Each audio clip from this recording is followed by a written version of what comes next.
은혜가 또 이 말씀 통해 우리에게 부어지기를 바랍니다. 아멘.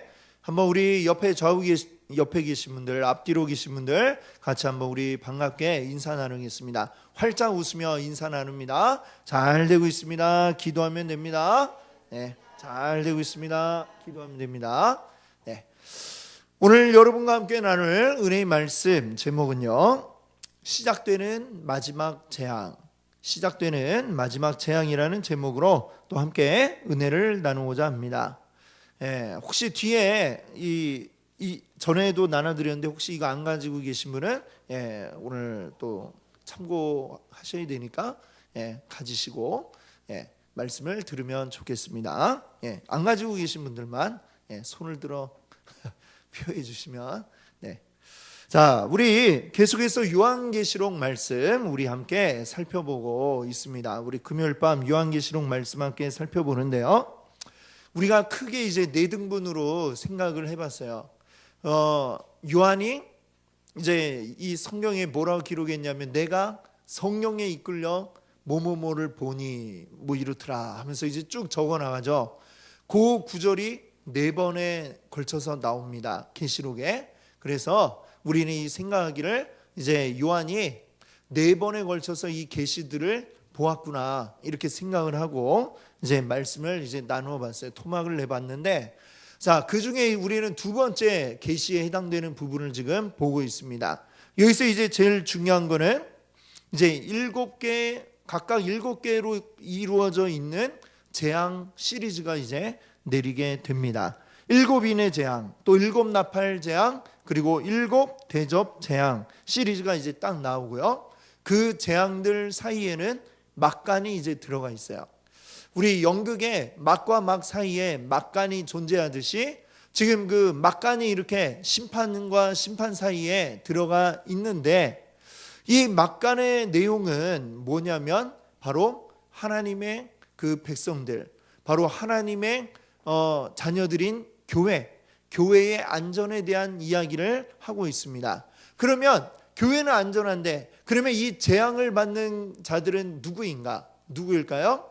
하나님께 속하지 않은, 이 요한계시록의 표현대로 하면은 짐승의 표 받은 자들, 그들이 바로 이 심판의 대상이다라고 하는 거죠.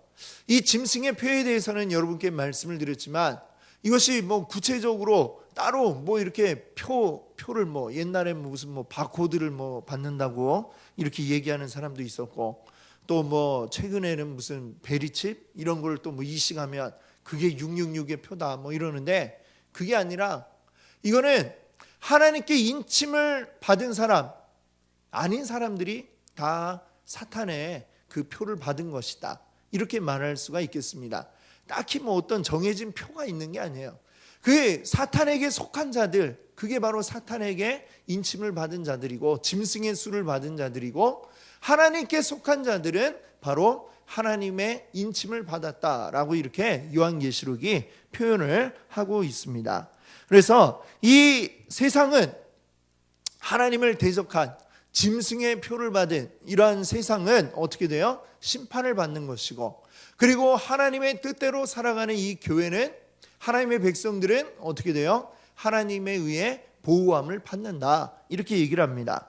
그러나 또 그 보호함을 이야기할 때에도 완벽한, 절대 막 뭐 무슨 공격이 와도 다 튕겨내는 이게 아니라, 사실은 우리가 이 세상 가운데 살아갈 때에 교회에 박해가 있다라는 것을 이야기를 합니다. 박해도 있고 고난도 있어요. 그러나 그것이 완전하게 우리를 해할 수 없다라는 사실을 이 말씀을 통해 우리에게 일러주고 있습니다. 그래서 우리 교회의 사명은 무엇이냐? 끝까지 우리 주님을 전하는 것, 이 복음을 전하는 것이, 우리 증인된 것이 바로 교회의 사명이다라는 이야기들을 이 막간을 통해서 우리에게 들려주었습니다. 자, 이제 우리는 이제 그 7개의 그 시리즈 재앙들 가운데에 이제 마지막 7 대접 심판의 내용을 우리가 이제 함께 보게 됩니다. 지난번에 이제 우리가 15장의 말씀을 보았어요. 15장과 16장이 7 대접 심판에 대한 이야기인데, 이 15장은 이를테면 이제 좀 소개하는, 이제 말하자면 지금 이제 7 대접 심판은 심판들 가운데서도 최종적인, 이제 완전하게 다 쓸어버리는 그러한 심판입니다. 그것을 딱 이제 하기 이전에 이제 소개하고 일종의 서문과 같은 그런 역할을 하는 게 15장이었다 이렇게 말씀을 드렸죠. 그리고 이제 16장에서는 이제 비로소 7 대접 심판이 이제 땅에 쏟아지는 그 모습이 나오고 있습니다. 자, 그런데 이 7 대접 심판을 보시게 되면은 여러분 나눠드린 여기에 이 뒷면에 보면은 이렇게 네모 칸이 많이 쳐져 있는 부분이 있죠. 거기를 한번 봐주세요. 거기에 보면 7인, 7 나팔, 7 대접 재앙 이렇게 있는데 각각에 해당되는 그 재앙들을 적어 놓았습니다. 아래쪽에 있는 표를 보면요. 그런데 7 나팔 재앙하고 7 대접 재앙하고 굉장히 좀 비슷한 유사한 점을 가지고 있는 것을 볼 수가 있습니다. 보면은 첫 번째 재앙 나팔하고 대접만 보세요. 그 보면은 어때요? 어디에 내린 재앙이냐? 땅에 내린 재앙이다라는 것을 알 수가 있습니다. 그럼 두 번째 재앙은요, 바다에 내려진 재앙이고, 세 번째 재앙은 물에, 그리고 네 번째 재앙은 해와 관련이 있는 바로 그러한 재앙입니다. 보면은 나팔과 대접 동일한 게 비슷한 이제 재앙이 내려지는 것을 봅니다. 첫 번째부터 네 번째까지는 이 자연계에 임하는 재앙이라고 한다면, 다섯 번째, 여섯 번째, 일곱 번째는 바로 이제 직접적으로 사람에게 임하는 그러한 재앙이다 이렇게 이야기할 수가 있습니다. 다섯 번째를 보시게 되면은 이제 나팔 재앙하고 대접 재앙하고 보면은 모두 어둠과 관련이 있습니다. 어둠. 자, 그리고 여섯 번째 재앙은 유브라데강과 관련이 있고요. 그리고 일곱 번째 재앙은 보시게 되면 이제 번개, 우레, 음성, 지진, 큰 우박 뭐 이런 것들이 임한다라는 얘기가 이제 7 나팔, 7 대접에 이제 동일하게 그 구절들이 나오는 것을 우리가 보게 됩니다. 보면은 되게 비슷하게 이렇게 진행되는 것을 볼 수가 있죠. 근데 차이점도 있습니다. 자, 어떤 차이점이 있느냐? 보시면은 7 나팔 재앙 때는 보면 거기에 숫자가 있죠. 땅 3분의 1, 바다 3분의 1. 이 재앙이 임할 때에 피해를 입는 면적이 어느 정도 되느냐? 3분의 1 정도가 피해를 입는다라고 했습니다. 앞에 있는 7인 재앙 때는 4분의 1이 그 재앙을 받게 됩니다. 전 세계에 4분의 1이 재앙을 받고, 그 다음에는 3분의 1이 재앙을 받고, 그 다음에 마지막 7 대접 심판 때는 어떻게 돼요? 전체가 다 심판을 받게 된다라고 하는 것입니다. 자, 심판의 강도에서 보면 이제 그런 차이가 있고요. 심판의 대상을 보면 어떠하냐? 나팔 심판의 경우에는 이 사람을 둘러싼 환경들에 대해서 이제 하나님의 재앙이 내리게 됩니다. 그런데 이제 7 대접 심판에서는 사람들이 직접적으로 이제 피해를 입게 되는, 물론 환경이 파괴가 되고 하면 결과적으로는 사람이 피해를 입죠. 하지만 그때까지만 해도 직접적인 건 아니었어요. 그런데 마지막 7 대접 심판에서는 사람들에게 직접적인 해가 이제 끼치는 이런 것들을 보게 됩니다. 그리고 이 구조적인 면에서도 이제 보면 어떤 차이가 있냐면, 앞에 7 나팔 재앙 때는 6번째 재앙까지 나오고, 그 다음에 7번째 나오는 그 사이에 막간이 이제 들어가 있고, 한 텀 쉬어주고 그 다음에 이제 나오고 이렇게 했었는데, 마지막 7 대접 재앙에서는 쉬는 시간이 없고 그냥 쫙 연달아서 마지막 7번째 재앙까지 이제 내려지게 되는 이런 것을 볼 수가 있습니다. 그래서 이 앞에 나오는 앞에 두 번의 그 재앙과 뒤에 마지막 7 대접 재앙하고 이렇게 비교를 해보면 되게 비슷하게 진행이 되어 가지만 하지만 그 강도나 여러 가지 면을 보면 점점 세어지고 그리고 마지막 일곱 대접 심판은 최종적인 결정적인 그러한 심판이다라는 것을 우리가 이제 기억을 하시면 좋겠습니다. 자, 그러면 이제 이 일곱 대접 재앙들이 어떤 것인가라고 하는 것을 이제 보게 되는데 이것을 보면요. 그 구약에 출애굽할 때에 애굽에 내렸던 10가지 재앙이 있는데 그것들과 또 비슷한 항목들이 일곱 대접 심판에 나오는 것을 볼 수가 있습니다. 자, 일곱 대접 심판의 그 첫 번째 대접 심판에서는 독한 종기가 나오죠. 근데 출애굽 때에 보면은 그 10가지 재앙 가운데 6번째가 뭐냐면 악한 종기, 이런 재앙이 나오고 있습니다. 그것과 동일하죠.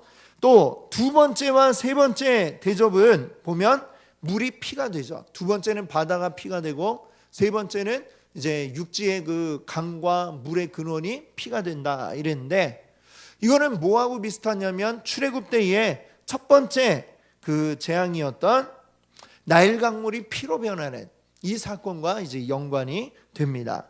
자, 네 번째 대접은 해가 사람을 태운다. 이거는 출애굽할 때에는 이제 나오지 않았던 그런 재앙이고요. 다섯 번째 그 대접 심판은 뭐냐면 어두움입니다. 어두움, 흑암이라고 하죠. 그것은 출애굽할 때의 9번째 재앙이 해가 가려지고 깜깜해지는 그 재앙이 있었는데 이거와 연관이 되고, 그 다음에 6번째 대접은 보면 이제 거기에 보면 여기는 안 써져 있지만 뭐 개구리 같은 영이 이제 등장을 합니다.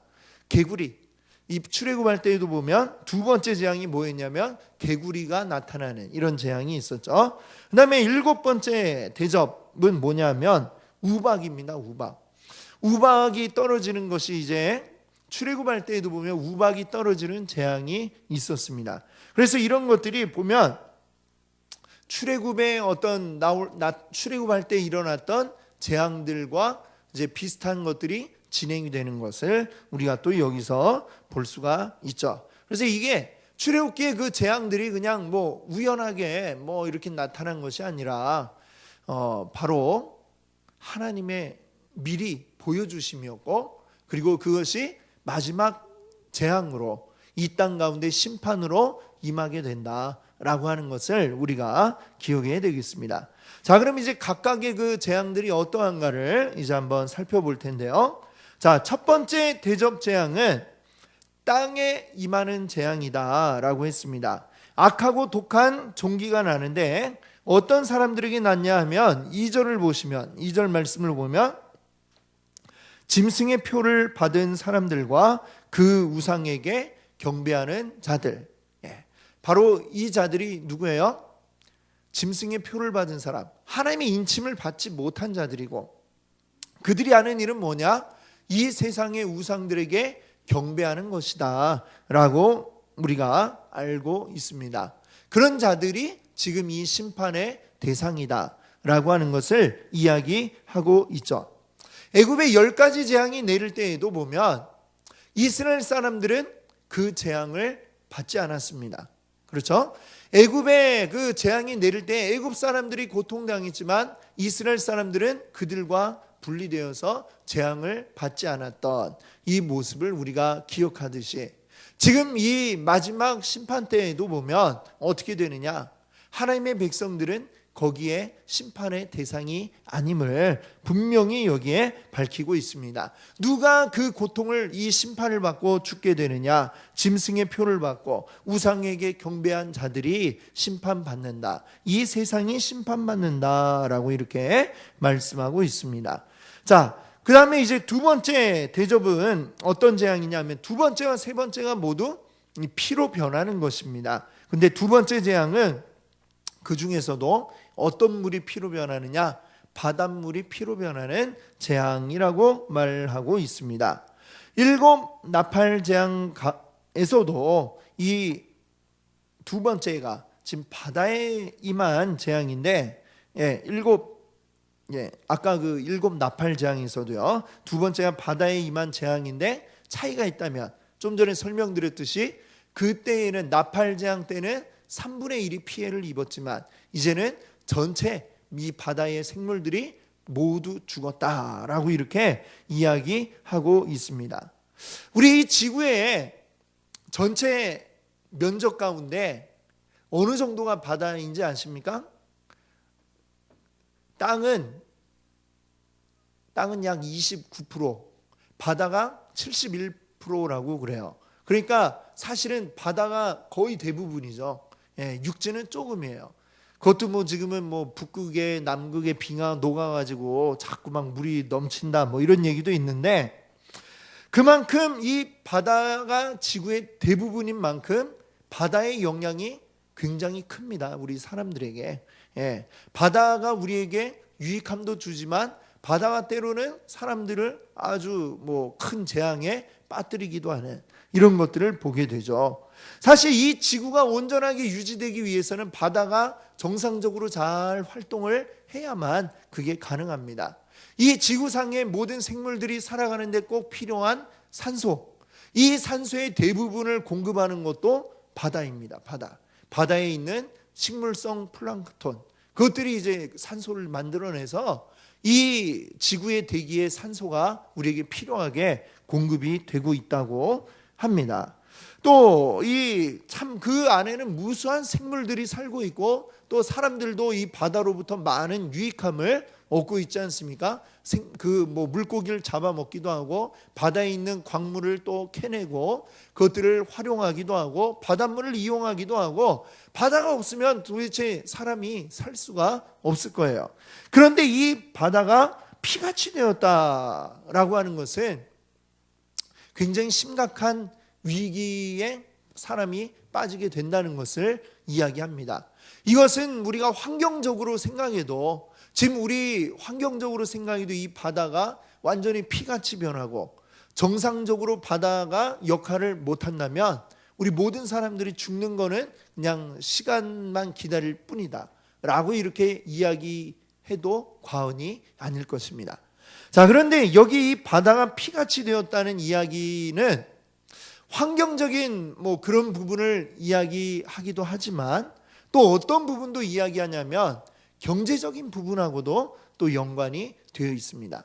왜냐하면 우리 사람들이 지금은 비행기가 이렇게 다니지만 예전에는 어때요? 지금 이 성경이 쓰여지던 시대에는 대부분의 그 상업, 교역 이런 것들이 무엇을 통해 이루어지냐면 바닷길, 배를 통해서 이루어졌던 것을 우리가 잘 알고 있습니다. 지금도 사실 뭐 비행기가 다니지만 비행기로 운반을 하면 굉장히 비싸기 때문에 대부분의 큰 뭐 컨테이너로 배로 많이 화물들을 실어 나르는 것을 우리가 보죠. 이 바다는 그래서 옛날에도 계속해서 역사적으로 보면 어때요? 바다를 이제 지배하는 나라가 곧 세계의 경제를 지배했다라고 해도 과언이 아니죠. 한때는 영국이 뭐 그렇게 바다를 지배했고, 이 바다가 그만큼 굉장히 중요하고 경제적인 부분과 떼어놓을 수 없다라고 하는 것이죠. 그렇기 때문에 지금 이 일곱 대접에서 두 번째, 이 바다가 피로 변했다는 얘기는 이 사람들의 어떤 경제 시스템에 굉장히 큰 문제가 생긴다는 뭐 이런 것으로도 해석을 하기도 합니다. 그렇게 생각하는 이유가 근거가 있는데 뭐냐면 이 일곱 대접 심판이 이 바벨론에 대한 심판과 연관이 되어 있습니다. 근데 이 바벨론이라고 하는 게, 바벨론이라고 하는 나라, 사실 그 나라 자체는 지금 이 신약 시대에는 이미 사라져버린 나라죠, 바벨론은. 그런데 이 바벨론이라는 말로 표현되고 있는 게 뭐냐면 이 세상 나라를 의미하고 있는 것입니다. 이 세상 나라 또는 사탄이 그 뒤에서 배후 조종을 하며 움직여가는 이 세상의 그 시스템들, 이런 것들을 바벨론이라는 말로 표현을 하고 있는데, 여기 이제 보면 마지막 그 일곱 대접 심판 때 보면 바벨론이 이제 망하게 되는 그것이 나오죠. 자, 그 바벨론이라고 하는 것이 또 이 세상에서 가장 사람들이 중요하게, 세상에서 가장 중요한 게 뭐예요? 뭐니 해도 뭐예요? 그렇죠. 뭐니 해도 머니가 제일 중요하잖아요. 그렇죠? 이 돈, 경제라고 하는 부분. 사실 우리 이 나라가 움직이는 모든 그 원리들도 돈에 의해서 모든 게 다 움직여집니다. 예, 경제 부분뿐만 아니라 정치도 돈 때문에 싸우는 것이고, 뭐 역사도 뭐 일본 뭐 또는 미국, 중국과 이런 외교적인 관계도 다 뭐예요? 결국은 돈하고 얽혀 있는 거예요. 근데 이 돈에 얽혀져 있는 이 세상의 모든 경제 시스템이 파괴된다라는 것을 이 두 번째 대접 심판이 의미하고 있다라고 이렇게 그렇게 해석을 하는 것이죠. 그래서 자, 세 번째 대접 심판을 한번 보겠습니다. 세 번째 대접 심판에서는 강과 물의 근원이 심판을 받게 됩니다. 자, 이것도 역시 출애굽 때의 그 나일강이 물로 변했던 그 사건과 연관이 있죠. 자, 두 번째, 세 번째 재앙에서 이 피라고 하는 것, 사실 이 피라고 하는 것은 피로 변했다, 피가 막 흘러나왔다, 뭐 이런 의미로도, 그렇게 상징으로도 생각이 될 수 있을 것 같아요. 그렇죠? 피를 흘려, 그러면 어떻게 되죠? 사람이 죽죠. 그렇죠? 이 피라고 하는 것은 어떤 죽음을 의미하는 그런 상징적인 의미가 있는데, 그것뿐만이 아니라 여기에서 이 모든 강물들, 식수로 사용할 이 물들이 피로 변했다는 얘기는 결국 이 사람들을 죽음으로 이끌어가는 고통, 이 고통을 또한 의미하고 있는 것입니다. 자, 특별히 이 세 번째 재앙에서는, 세 번째 나팔 그 재앙에서는요, 하나님의 심판이 정당하다라고 하는 이야기를 5절에서 7절 사이에서 말씀하고 있습니다. 5절을 보시면은 이런 구절이 있죠. 이렇게 심판하시니 의로우시도다, 이렇게 얘기합니다. 6절에서는요 또 뭐라고 합니까? 그들에게 피를 마시게 하신 것이 합당하니이다. 또 7절에서는요 심판하시는 것이 참되시고 의로우시도다. 하나님이 지금 이렇게 이 세상을 심판하는 것이 너무나도 의롭고 공정하고 당연하다라는 이러한 이야기를 하고 있는 것을 우리가 봅니다. 여러분, 스포츠 경기 이렇게 볼 때에 관중들이 막 짜증을 내고 화를 내는 게 선수들이 못해서 그럴 때도 있지만, 제일 막 답답하고 열받는 건 어떤 때냐면 심판이 왠지 우리 편이 아니라 저쪽 편인 것 같다라고 이렇게 느낄 때 사람들은 막 굉장히 흥분합니다. 얼마 전에도 보니까 우리 여기 축구팀에 인천하고 저 전북팀하고 싸우는데 어떤 사람들이 들어가고 심판을 막 때리고 그랬다고 하더라고요.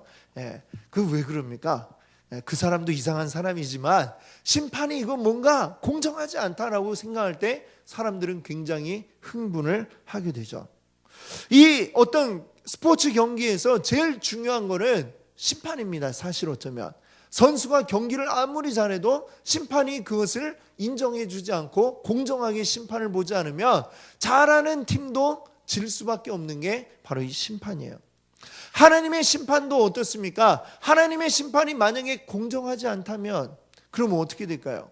억울한 사람들이 생긴다면 안 되잖아요. 하나님의 공이라는 게 뭐예요? 쉽게 얘기하면 억울한 자 없게 만드시는 게 하나님의 공의입니다. 억울하지 않게 모든 사람이 그 행한 대로 그대로 심판을 받게 되는 것, 이게 하나님의 공의라고 하는 것이죠. 하나님의 심판이 만약에 불공정하다면 그 하나님의 공의라고 하는 게 온전하게 이루어질 수가 없는 것입니다. 그래서 하나님은 어떻게 하시느냐? 하나님은 분명한 기준을 가지고 분명한 잣대를 들이대서 그거에 의해서 하나님은 심판받을 사람은 심판을 받게 하시고 건짐받을 사람은 건짐을 받게 하십니다. 이 기준이 모호하게 되면은 아무도 그것을 인정하려 하지 않을 겁니다. 나는 똑같은데 쟤는 왜 저기 하나님 앞에 가 있고 나만 심판받나요? 이렇게 따지고 들면은 거기에 대해서 하나님이 그냥 너는 무조건 싫어 이러지 않는단 말이죠. 하나님의 분명한 기준이 있고 그 기준에 의해서 우리는 심판받을 자는 심판에, 하나님께로 갈 자는 하나님께로 이렇게 가게 된다라고 말씀하고 있습니다. 하나님은 공의로우신 분이시고 하나님 그 공의에 의하여 분명하게 심판의 잣대를 들이대시고 심판을 행하신다라는 이 사실을 우리가 온전히 기억할 수 있기를 바랍니다. 자, 네 번째 대접 심판을 이제 볼까요? 8절을 보면 네 번째 대접이 이제 어떻게 됐느냐? 해에 쏟아졌다라고 해요. 해에. 자, 그러자 이 해가 불로 사람을 불태웠다라고 말씀하고 있습니다. 자, 이 재앙은 출애굽의 그 10가지 재앙 가운데 이런 재앙이 내린 적이 없었어요. 이거는 지금 아주 굉장히 특별하게 독특하게 나타난 재앙인데, 이 재앙은 계시록 7장 16절을 한번 보세요. 앞에 있는 7장 16절. 이 7장도 막간의 내용인데 7장을 보시면 16절에 이렇게 말씀합니다. 성도들에게 지금 하시는 말씀인데, 해나 아무 뜨거운 기운에 상하지도 아니하리니. 성도들을 향해서 이 말씀합니다. 너희는 해나 어떤 뜨거운 기운에도 상하지 않을 것이다. 하나님 보호하신다. 이 말씀을 하셨거든요. 이 말씀이 이루어짐을 보여주는 그러한 심판입니다. 자, 즉 네 번째 대접에 의해서 이 해가 어떻게 해요? 불로 사람을 태우는데 성도들은 해를 입지 않는다라고 하는 것입니다. 그러면 어떤 사람들이 불에 타 죽는 거예요? 아까 2절에도 나왔죠. 어떤 자들입니까? 짐승의 표를 받은 사람들, 우상을 숭배하는 자들, 즉 이 세상을 따라 쫓아 행하고 하나님을 모욕하며 하나님을 거절했던 자들, 그들이 이 햇볕이 뜨겁게 불태울 때에 거기에 타 죽게 된다라고 이렇게 말씀하고 있습니다. 우리 여름철에 뜨거운 바닷가에 이렇게 나가본 적 있으시죠? 예, 여름에 이제 해수욕을 이제 간단 말이에요. 그러면 어떻습니까? 막 뭐 자외선 차단제도 바르고 막 그러고 나가는데 막 놀다 보면은 어느새 어떻게 될까요? 어느새 보면 막 시뻘겋게 몸이 이제 뻘겋게 변합니다. 지금 그냥 햇볕 아래서도 우리가 그냥 아무 몸을 가리는 거 없이 나가게 되면요, 굉장히 우리 몸이 아주 뜨겁게 햇볕에 탄다고 우리가 표현을 하잖아요. 아우 햇볕에 탔다, 예, 이렇게 표현합니다. 그냥 타는 게 아니라 만약에 아무런 조치를 하지 않고 굉장히 오랫동안 있으면요, 이게 그냥 벌겋게 있다가 나중에는 심한 경우에는 화상, 1도 화상, 여기 막 물집이 잡히고 이러는 경우들도 생겨납니다.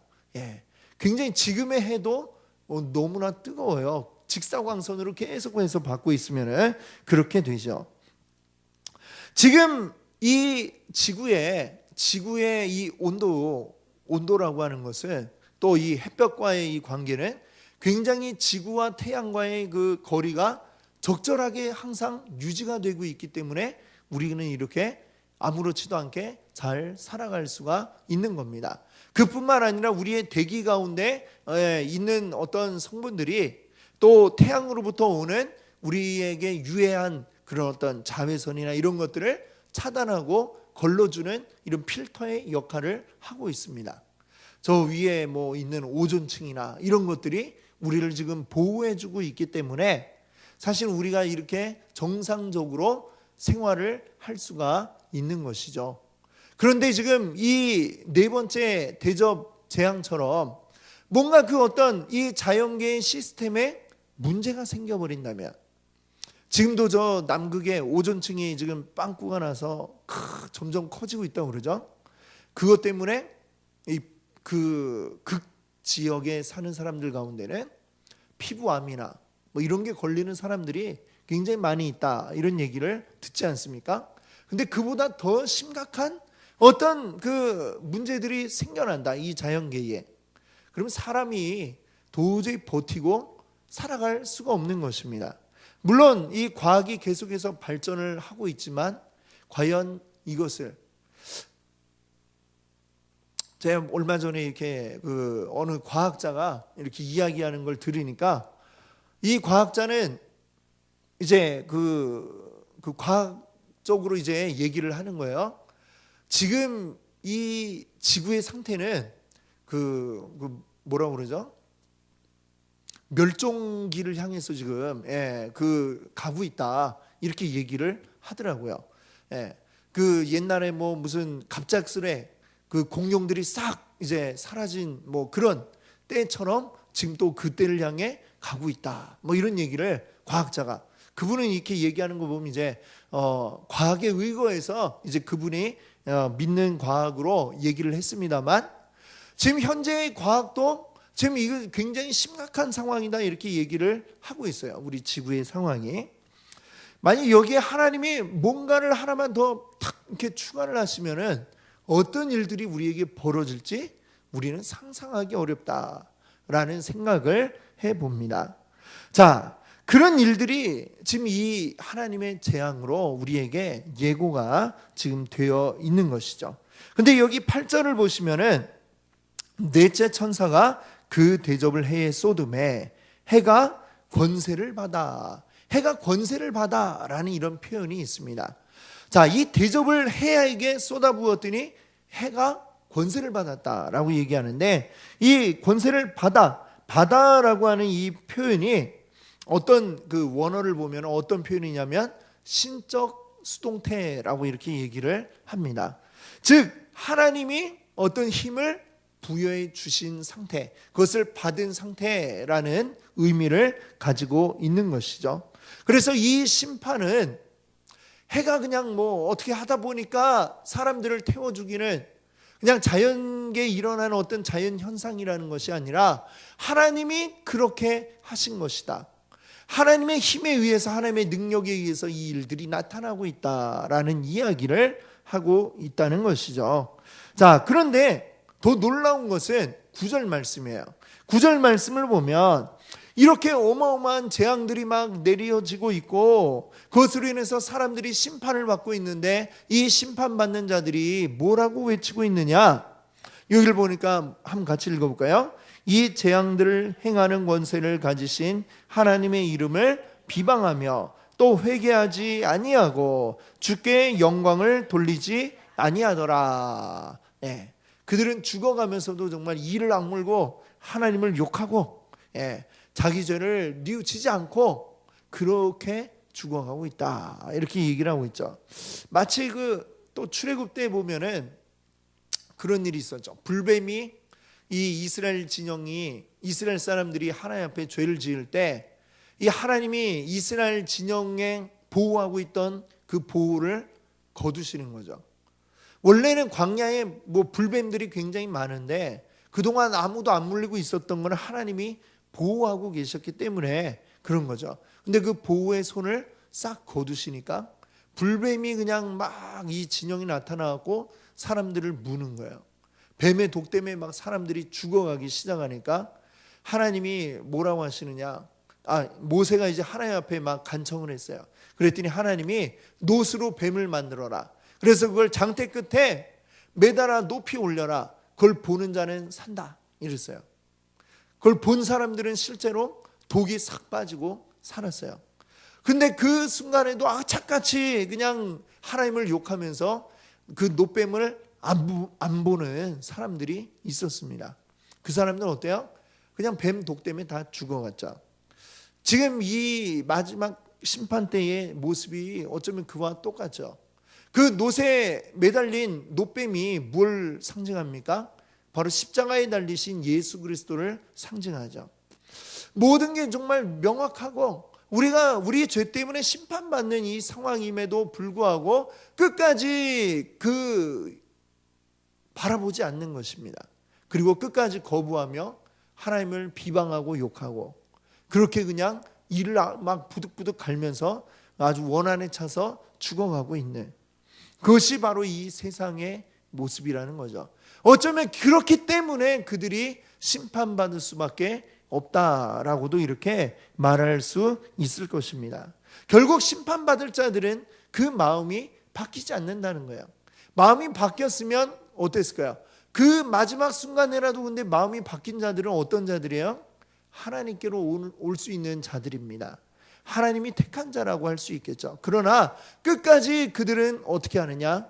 이를 부득부득 갈고 하나님을 거부하고 부인하면서 하나님을 욕하고 비방하며 그러고 죽어가더라라고 하는 것이죠. 자, 오늘은 우리가 이 7 대접 심판 가운데에 첫 번째부터 네 번째까지를 우리가 살펴봤습니다. 이 재앙은 이제 마지막 그 7개의 대접 재앙은 하나님이 이제 더 이상 참지 않으신다라고 하는 것입니다. 그 전에 있었던 7 나팔 재앙까지도 어느 정도는 남겨두었어요. 그래도 끝까지 돌아올 자들에 대한 희망을 가지고 하나님이 여지를 남겨두신 거예요. 그러나 7 대접 재앙에서는 이제는 더 이상 기다리지 않으시는 겁니다. 기다리지 않고 참지 않으시고 마지막 재앙을 쏟아 부으시는 그것이 이제 마지막 7 대접 심판인 것이죠. 그리고 이 하나님의 심판은 공정하다라고 하는 것입니다. 공의의 하나님, 공정하게 그들의 죄에 대하여 심판을 내리시는 것입니다. 그러나 마지막까지 하나님을 거부하는 그 인생들의 그 모습, 이 모습을 우리가 보면서 하나님의 심판이 얼마나 공정한가라고 하는 것을 또 우리가 반대로 알 수가 있는 것이죠. 아, 하나님은 분명하게 정확하게 심판할 자들을 심판하고 계시구나 라고 하는 것입니다. 이 재앙들의 모습을 하나하나 생각해 보면 너무나 참 무서운 것들이죠. 이 세상의 모든 것들이 다 파괴되어지는 이러한 재앙입니다. 그러나 이 심판은 어디까지나 누구를 향한 심판이에요? 짐승의 표를 받은 자, 우상에게 경배하는 자, 이 세상을 사랑한 자들에게 대한 하나님의 심판인 것입니다. 세상을 집어삼키는 이러한 심판 가운데서도 하나님은 하나님의 백성들, 하나님의 교회를 하나님은 보호하고 계시다는 사실을 우리 기억하시기 바랍니다. 언제나 우리를 안전하게 보살피시는 우리 하나님의 능력인 줄 믿습니다. 또한 책임져 주시는 아버지이신 줄 믿습니다. 우리의 아버지이기 때문에 하나님은 끝까지 우리를 놓지 않으십니다. 우리 아버지 하나님을 우리 함께 기억하며 그 은혜를 오늘도 우리 함께 찬양하며 주님께 기도하기 원합니다. 우리 하나님만 바라봅시다. 우리를 살리시고 그리고 우리를 책임지실 이 세상 만물의 창조주 그리고 주관자이신 하나님 앞에 우리 온전히 기도할 수 있는 여러분들 되시기 바랍니다. 함께 기도하겠습니다. 할렐루야. 주님, 오늘 주님께서 이 땅